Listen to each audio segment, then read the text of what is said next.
6 సెకండ్లకి 1, నిమిషానికి 10, రోజుకు 15,000, ఏడాదికి 50 లక్షలు. ఇది సైబర్ ఫ్రాడ్ మోసాల లెక్కలు.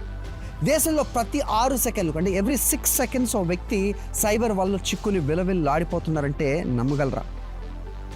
ఒక్క 2022లోనే ఈ ఆన్లైన్ మోసాలకు 1,25,000 కోట్లు కేటుగాళ్ల జోబుల్లోకి వెళ్ళాయి. ఇటు తెలుగు రాష్ట్రాల్లో, మన 2 తెలుగు రాష్ట్రాల్లో కలిపితే సైబర్ ఫ్రాడ్ బాధితుల సంఖ్య అంతకంతకి పెరిగిపోతుంది. తెలంగాణ పౌరులు సైబర్ నేరగాళ్ళ ఉచ్చులో పడి ప్రతిరోజు కూడా 4 నుంచి 5 కోట్ల రూపాయల వరకు నష్టపోతున్నారు.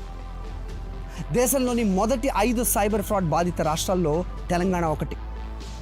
ఇక 2022లో 2022లో అయితే సైబర్ ఫ్రాడ్ కేసెస్లో తెలంగాణ టాప్ పొజిషన్లో నిలిచింది. 96% సైబర్ నేరాలు మానవ తప్పిదాల వల్లే జరుగుతున్నాయని తెలంగాణ పోలీసులు చెప్తున్నారు.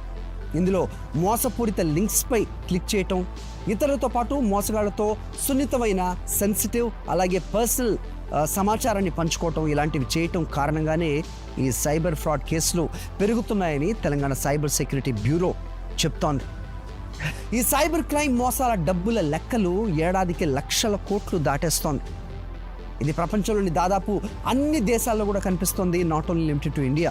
ఇది ఇలాగే కొనసాగితే 2035 నాటికి గ్లోబల్ సైబర్ క్రైమ్ నష్టం $10.5 ట్రిలియన్ చేరుతుంది అన్నది ఎక్స్పర్ట్స్ చెప్తున్న మాట.